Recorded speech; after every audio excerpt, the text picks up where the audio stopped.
Congress party जिंदाबाद जिंदाबाद, कमलनाथ जी जिंदाबाद जिंदाबाद। तो भाइयों बहनों याद रखिए, 60 पन्ना विधानसभा क्षेत्र से भरत मिलन पांडे भैया को जिताना है। चुनाव निशान हाथ के पंजे के सामने वाला बटन दबाकर भारी मतों से विजयी बनाना है। तो भाइयों बहनों याद रखिए, आप सभी का चुनाव निशान है हाथ का पंजा, हाथ का पंजा, हाथ का पंजा। डरते नहीं है, पिछड़ते नहीं है, हक से लड़ जाते हैं। डरते नहीं है, पिछड़ते नहीं है, हक से लड़ जाते हैं। हमारे भरत मिलन भैया जनता के लिए लड़ जाते हैं। हमारे भरत मिलन भैया जनता के लिए लड़ जाते हैं। डरते नहीं है, पिछड़ते नहीं है, हक से लड़ जाते हैं। डरते नहीं है, पिछड़ते नहीं है, हक से लड़ जाते हैं। हमारे भरत मिलन भैया जनता के लिए लड़ जाते हैं। हमारे भरत मिलन भैया जनता के लिए लड़ जाते हैं। भाइयों बहनों याद रखिए, 60 पन्ना विधानसभा क्षेत्र से भरत मिलन पांडे भैया को जिताना है। चुनाव निशान हाथ के पंजे के सामने वाला बटन दबाकर भारी मतों से विजयी बनाना है। तो भाइयों बहनों याद रखिए, आप सभी का चुनाव निशान है हाथ का पंजा, हाथ का पंजा, हाथ का पंजा।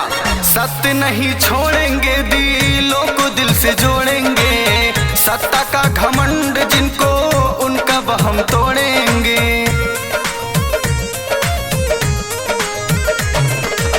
सत्य नहीं छोड़ेंगे, दिलों को दिल से जोड़ेंगे। सत्ता का घमंड जिनको, उनका वहम तोड़ेंगे। जनता दीवानी पर अक्सर विरोधी इनसे चिढ़ जाते हैं। जनता दीवानी पर अक्सर विरोधी इनसे चिढ़ जाते हैं। हमारे भरत मिलन भैया जनता के लिए लड़ जाते हैं।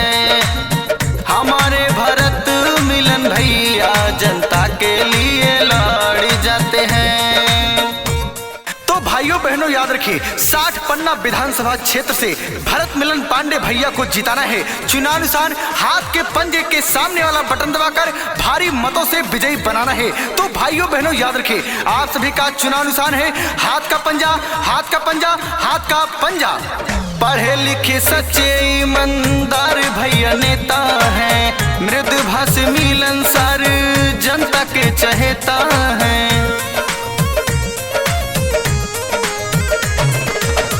पढ़े लिखे सच्चे ईमानदार भैया नेता हैं। मृदुभाष मिलनसार जनता के चहेता हैं। गरीब दुखियों के जाके भैया गले मिल जाते हैं। हो गरीब दुखियों के जाके गले भैया उनसे मिल जाते हैं। हमारे भरत मिलन भैया जनता के लिए लड़ जाते हैं। हमारे भरत मिलन भैया जनता के लिए लड़ जाते हैं। तो भाइयों बहनों याद रखिए, 60 पन्ना विधानसभा क्षेत्र से भरत मिलन पांडे भैया को जिताना है। चुनाव निशान हाथ के पंजे के सामने वाला बटन दबाकर भारी मतों से विजयी बनाना है। तो भाइयों बहनों याद रखिए, आप सभी का चुनाव निशान है हाथ का पंजा, हाथ का पंजा, हाथ का पंजा। जनता के सुख दुख का इनको एहसास है। सत्ता की न लालच, देश सेवा में विश्वास है। जनता के सुख दुख का इनको एहसास है। सत्ता की न लालच, देश सेवा में विश्वास है। जहाँ भी जाते लोग दिल से है मिलते चेहरे खिल जाते हैं। हो जहाँ भी जाते लोग दिल से है मिलते चेहरे खिल जाते हैं। हमारे भरत मिलन भैया जनता के लिए लड़ जाते हैं।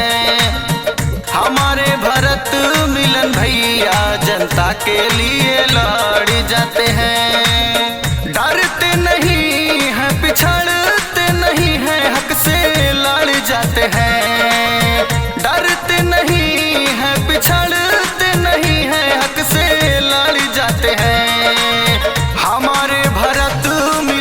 भैया जनता के लिए लड़ जाते हैं।